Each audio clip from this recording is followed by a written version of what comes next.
This is Bishop James Woodson with the Impartation series sponsored by Jamal Davis.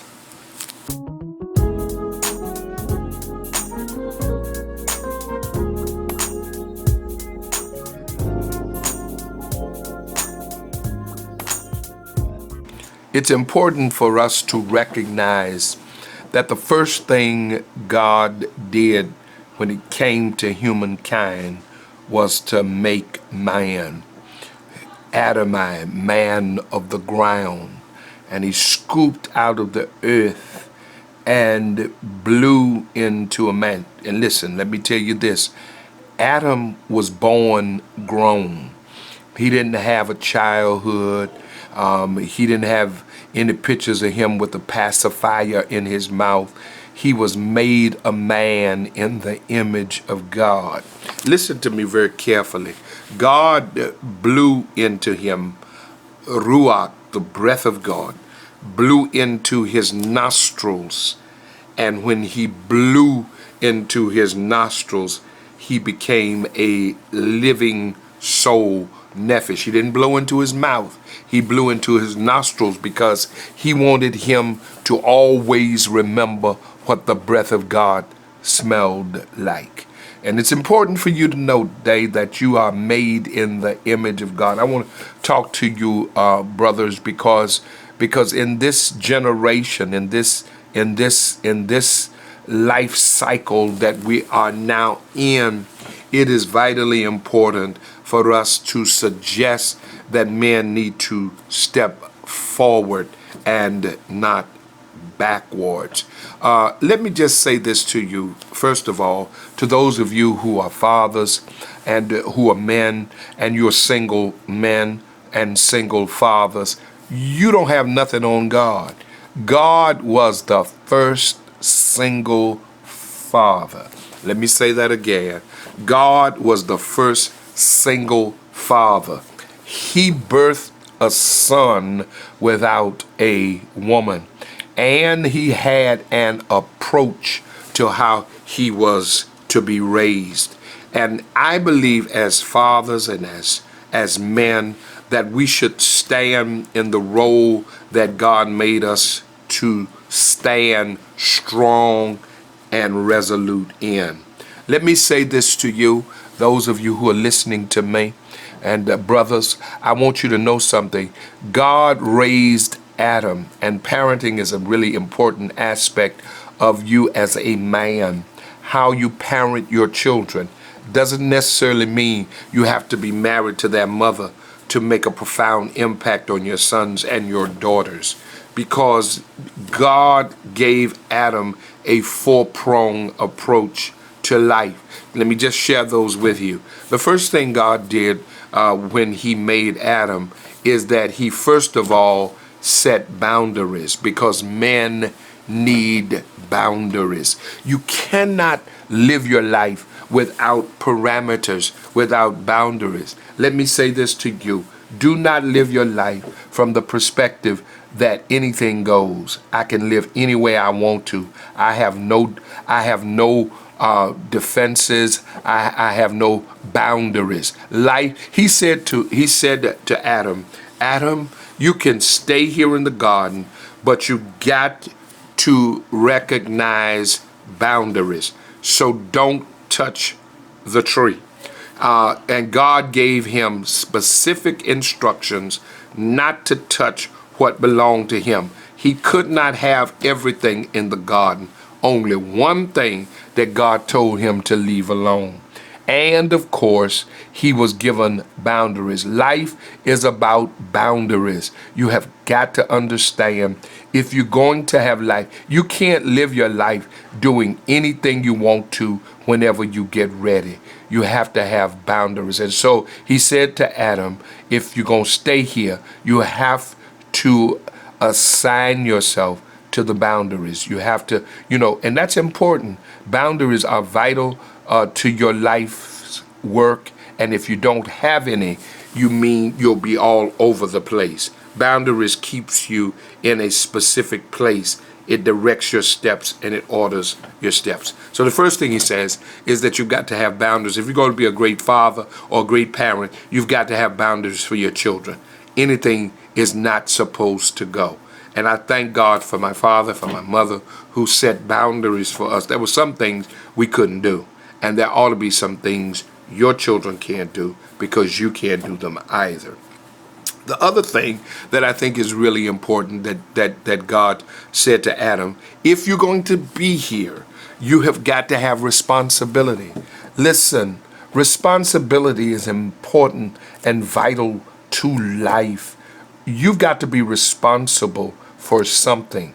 Fancy free, footloose and fancy free, I think is the terminology. I'm footloose and fancy free. Ain't no strings attached to me. Kind of lifestyle is reckless.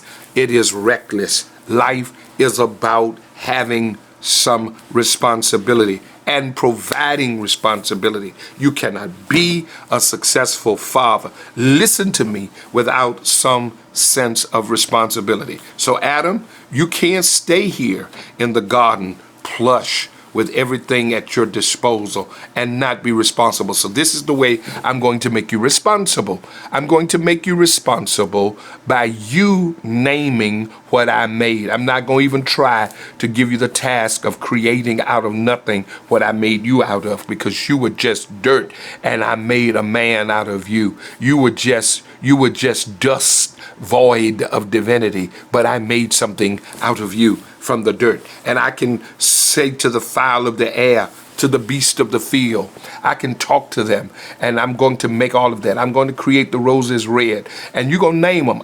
It's a flower, but it's a red rose. And so you name the rhinoceros, the elephant, the giraffe. So what God did, he gave him responsibility. I'm going to make it.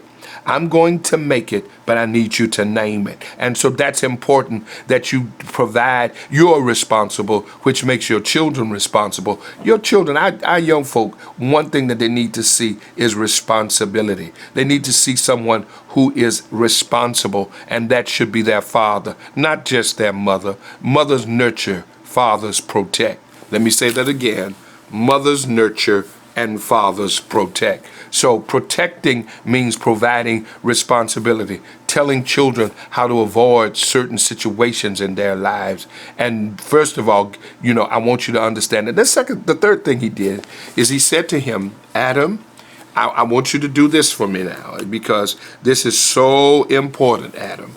I need you, after you finish your responsibilities, after you adhere to the boundaries that I've set for you, because you can't do anything. The third thing I want you to remind yourself of is that when you finish, let's talk in the cool of the evening.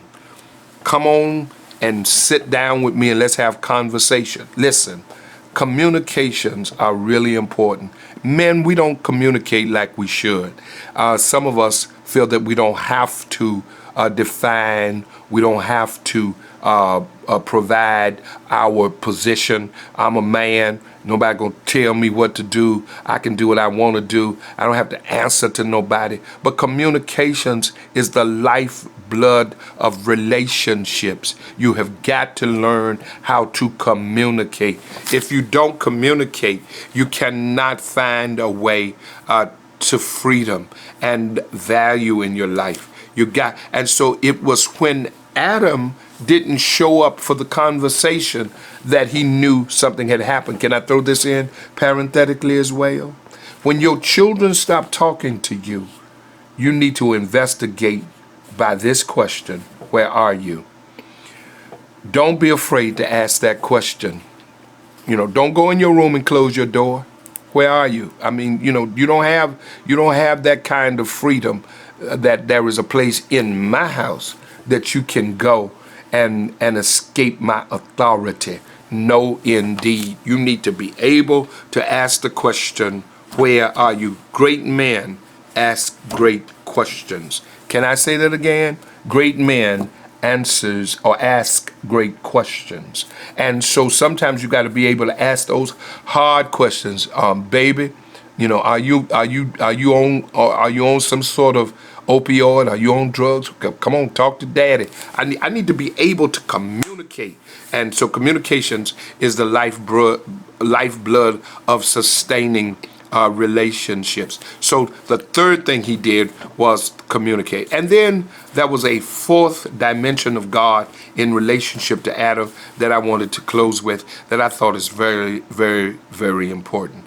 And that was, he was intuitive, or in Christian terms, he was energized or had spirit, so that he understood what was taking place at any given moment. Listen to what he did. This is really, really vital, and this is really, really important.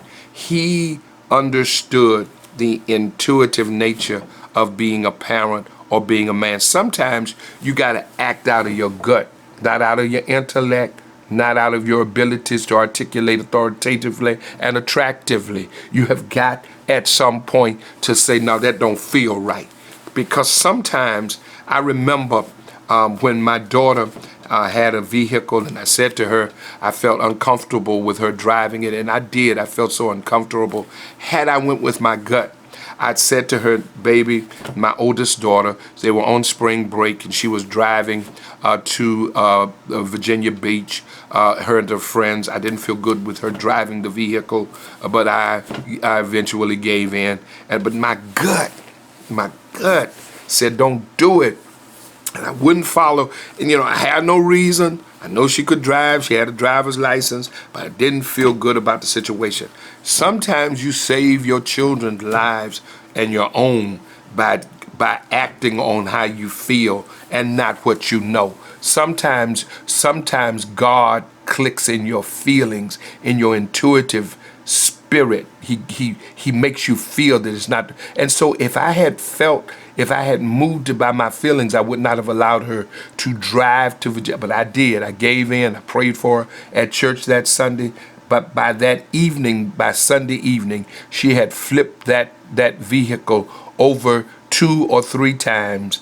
Thank God she wasn't hurt. But had I went with my gut and said, no matter what you say, sometimes, listen to me very carefully. Sometimes you have to say no to your children. You have to say no to yourself. And sometimes you have to say hell no, because their best interest is at your life. So sometimes you've got to be strong enough to say no and act out of your spirit and not out of your intellect. All of the things may be right, but they just don't feel right. All of the situations might add up, but it just doesn't feel right. And so here we are. I'm about to close. I just wanted to let you know something.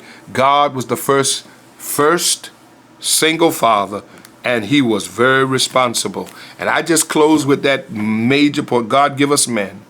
A time like this demands strong minds, great hearts, true faith, and ready hands. Men whom the lust of office does not kill. Men whom the spoils of office cannot buy. Men who possess opinions and a will. Men who have honor. Men who will not lie. Men who can stand before a demagogue and damn the treacherous flatteries without winking. Tall men, sun-crowned, who live above the fog in public duty and in private thinking. For while the rabble with their thumb-worn creeds, their large professions and their little deeds, mingle in selfish strife, lo, freedom weeps. Wrong rules the land, and waiting justice sleeps. That's by Josiah Holland. I want you to remember something. You can be a responsible man by following those 4 prescriptions. May God bless you, and may whatever your life's wishes are, or the things that you would like to accomplish, if you follow God, you'll get there. God bless you.